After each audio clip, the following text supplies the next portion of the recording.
what if I told you that meditating can actually help your intimacy and that Tantra has ways to make it way more fun and interesting? I'm a former accountant, and I've dedicated my life to helping you create deep connection and satisfying intimacy. And I'm so excited about this video because I'm going to introduce tantric meditation and how it can help you to take your sex to a whole new level. So what is tantric meditation? Well, just like regular meditation, tantric meditation is an attention training process.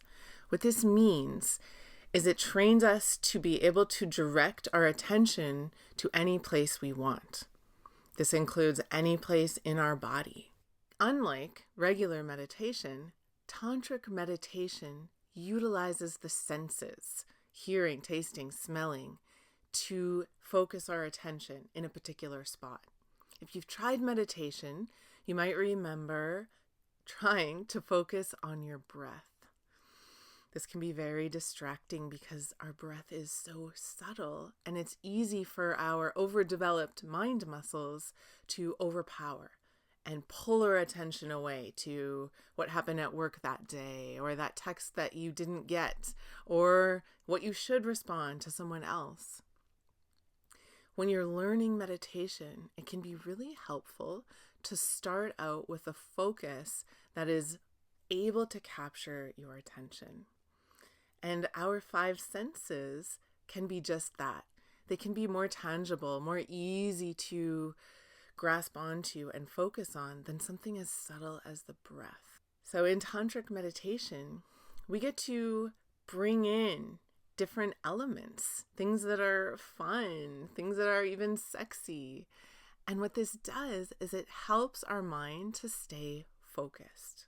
There's a story that I love of a teacher in India whose meditation student kept coming to him over and over saying, okay, I tried focusing on my breath. It didn't work. My mind wanders. I tried focusing on the candle flame. It didn't work. My mind wanders. And finally, after months of failed attempts to teach the student how to meditate, the master said, well, is there anything that you can focus on without getting distracted? And the student said, well, yeah, like boobs. And so the teacher brilliantly said, well, use boobs as the object of your meditation. Focus on boobs. And so the student went out and got some kind of sculpture, because he didn't have photographs at that time, and he put it in front of him. And when it was time to meditate, he would sit down on his cushion, he would take his deep breaths, and he would focus on boobs. In Tantra, this is a successful meditation.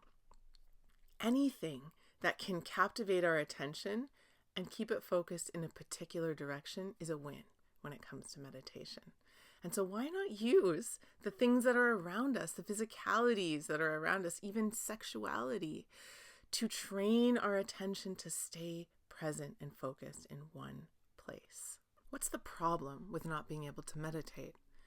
Sometimes it's a feeling of your mind not being able to shut off, of anxiety, or feeling unable to stay present with your partner.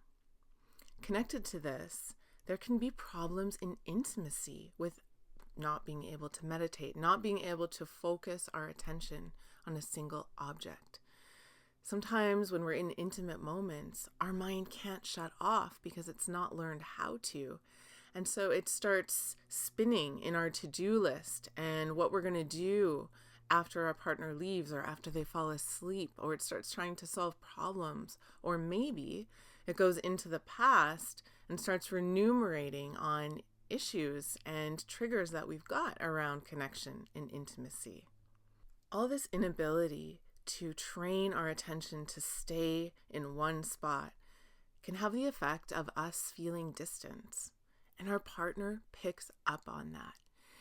And when they feel us being distant, this cycle starts where they tend to pull away. They might protect themselves because they feel like we are not fully there, and that doesn't feel safe to a partner. Would you want to show your most vulnerable private parts to a partner who's multitasking. It can actually have the result that our intimacy is capped at a certain level, and we feel the desire to connect deeper and to have a more expansive intimacy with our partner, but we feel like we've hit a glass ceiling and we don't know how to proceed. So oftentimes, this problem of not being able to meditate has much deeper implications for our relationships. Let's talk a little more about what tantric meditation is.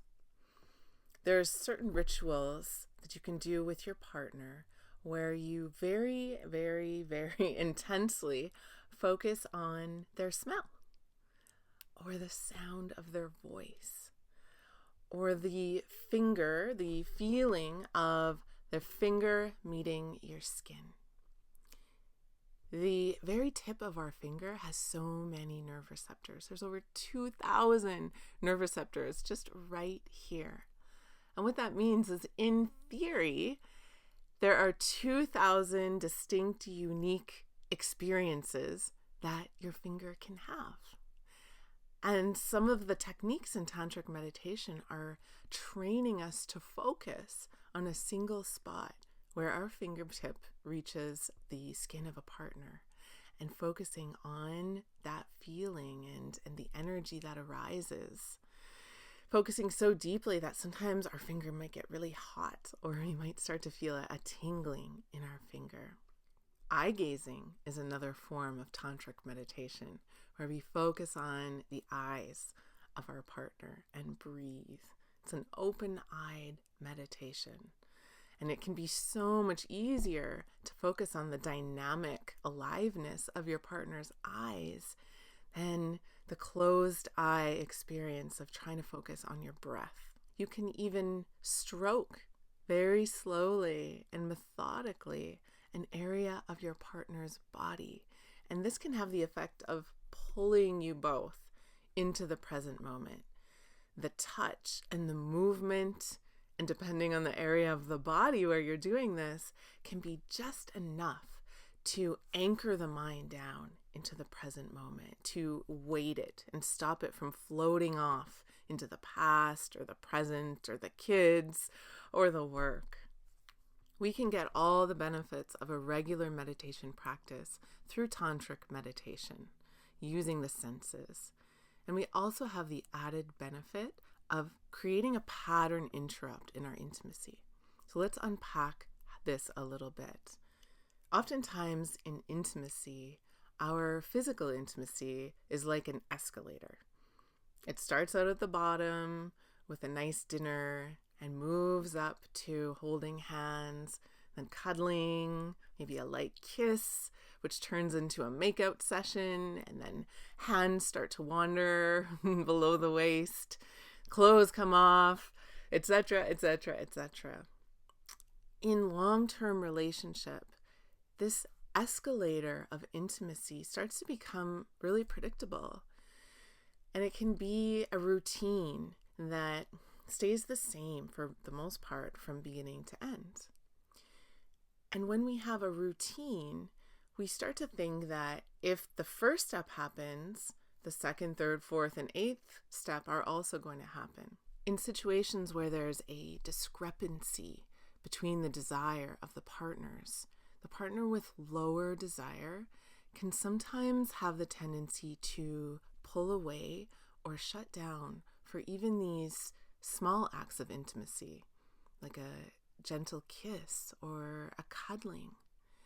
And the reason behind this can be surprising because it can be really hurtful from my perspective. If I approach you for a gentle kiss, or I simply want to embrace you, or maybe you want to cuddle naked and you reject me. But what might be happening behind the scenes is that the low desire partner feels like, I don't want to ride the escalator tonight. I just don't have it in me to go all the way and have physical sex with you tonight. And if I believe that that kiss, that cuddle is going to lead to full-blown sex, I'm going to have a belief that I must shut that first kiss down. But really, there's a lot of room to play in between that first kiss, step one on the escalator, and going all the way. And so what tantric meditation can do is it can interrupt that pattern of the escalator. Oftentimes the meditation is done in a predictable way, so you know what's going to happen and what's not going to happen in the meditation. It's separate from sex. Depending on the meditation, the part of the body that's involved and what we're doing with that part of the body, it can have a really sexual nature to it. But it's something separate from sex. And what that can do is it can allow this new space to rise up in your relationship, where there's a little bit more openness on the part of both partners. Our risk managers, the part of us who's always being vigilant for changes in the environment, for, okay, do I need to make a decision here? What's this going to lead to? Where's this going? That part of us is always scanning in intimate encounters and in our whole life. But a tantric meditation with a prescribed set of steps and a clear set of expectations on what's going to happen provides a safety so that vigilant part of our mind can relax and let go.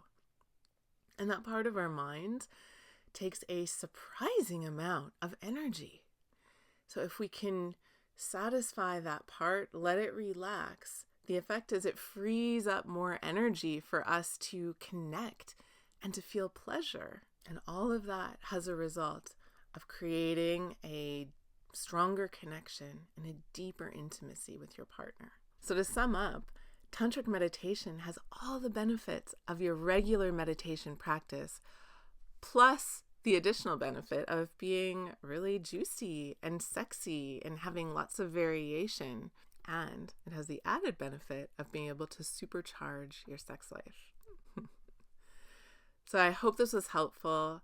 And after you watch the video, I'd love to hear, what's your experience with meditation? Have you ever experienced tantric meditation, and what do you think it might be able to do for your own intimacy? Until next time, stay connected to the intimacy you deserve, and I'll see you in the next video.